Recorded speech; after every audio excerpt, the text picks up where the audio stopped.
guys, Angel here. So excited about this video. I love answering you guys' questions. So here's another question that I have from a Facebook friend. Hey lady, you know who you are once you hear the question. How do you start your life over at 48 years old? I effed up in my 20s through up to 47 years old.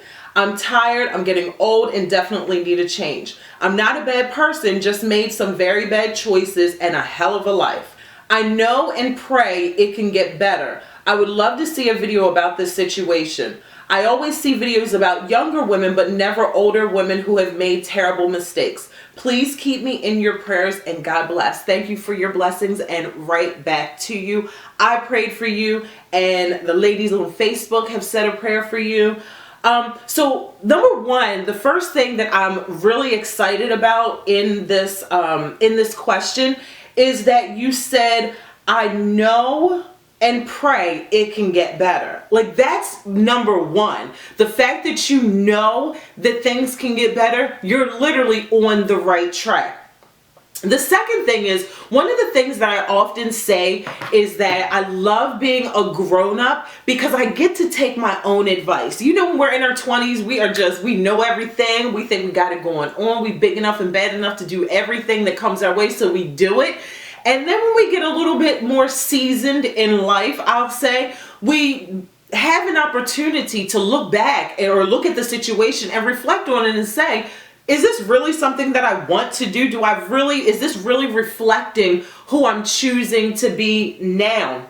Take an aspect of your life that you want to start with. I think so often we can either go to a church service or go to a workshop or conference, and we are just so gung-ho, we're fired up and we're ready to go. And we're like, okay, I'm changing everything. I'm gonna stop drinking, I'm gonna stop smoking, I'm gonna stop fornicating, I'm gonna stop doing all this stuff. And then we pile ourselves up with so many wrong things in our life that we just get so overwhelmed, and so we just stop and we quit. Literally, we quit sometimes in our minds before we even get started. So I would say take one area of your life. And you said that you are, I believe actually today is your birthday as I'm recording this, if I'm not mistaken. I just saw that on Facebook.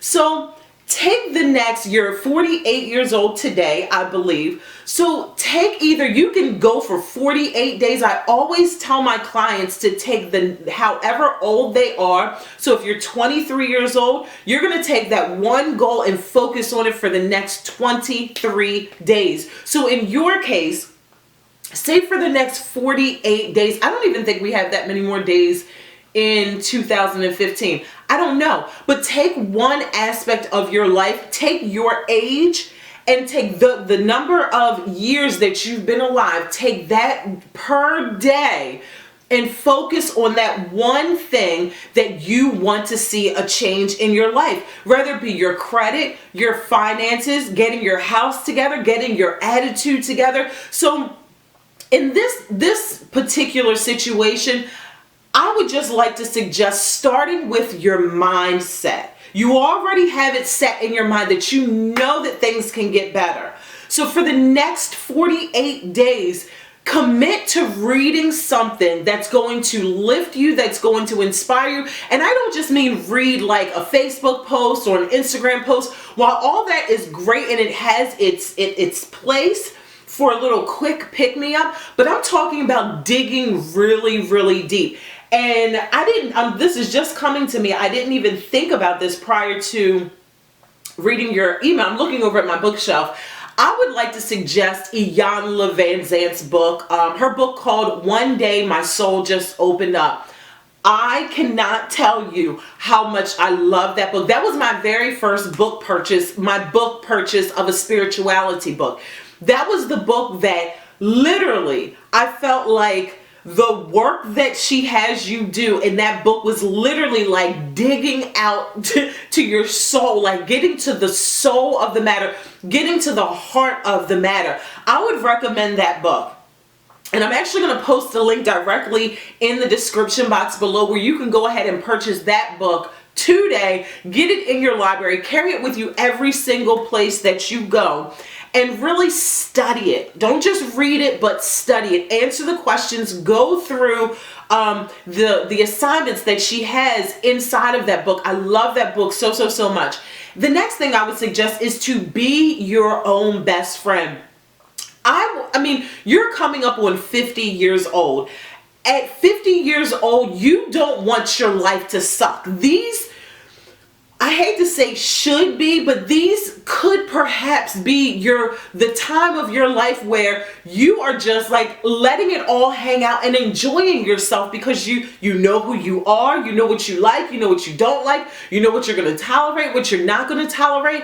Allow this to be the season that you sit back and relax and enjoy the process. Like, we're old enough at this stage in our lives to know that nothing is going to happen overnight. It didn't take us overnight to get into this situation, so it's not going to take overnight to get out of this situation or to go through the process.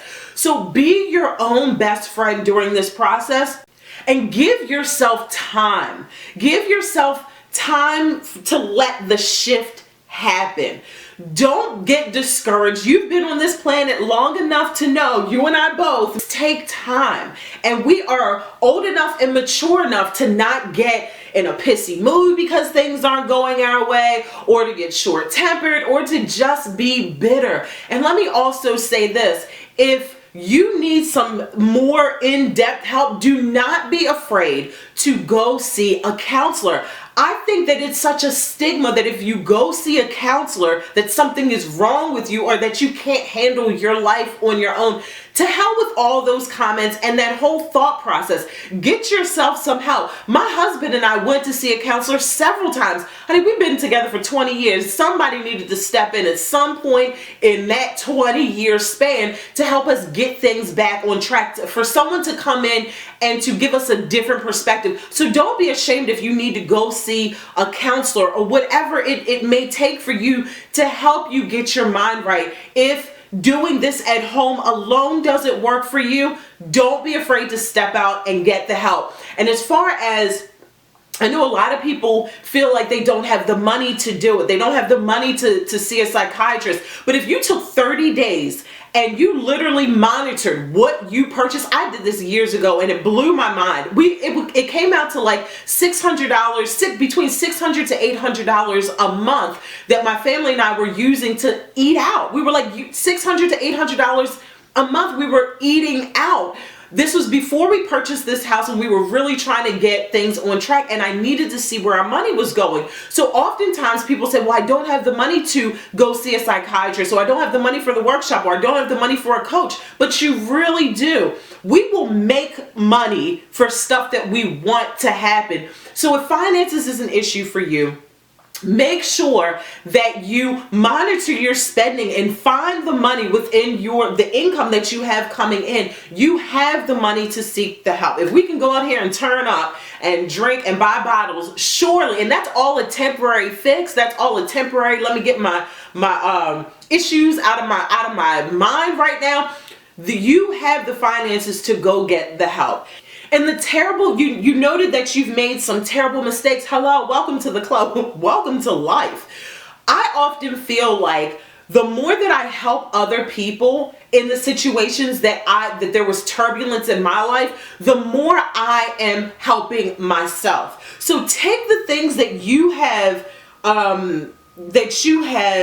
deemed terrible and horrible and how you effed up so bad. Take that and help somebody else with that if you feel that that is your calling, if you feel that that's a desire you have. I don't believe that everybody should be out here trying to help people if that's not your calling. So if it is, allow your story to help somebody else, and you will be absolutely amazed at how much you are really in turn helping yourself. So again, I hope this has helped you. You didn't give me any specifics, nor did you really need to, because I mean, you can kind of imagine, in your 20s you effed up. We all did. Well, not all of us, most of us did.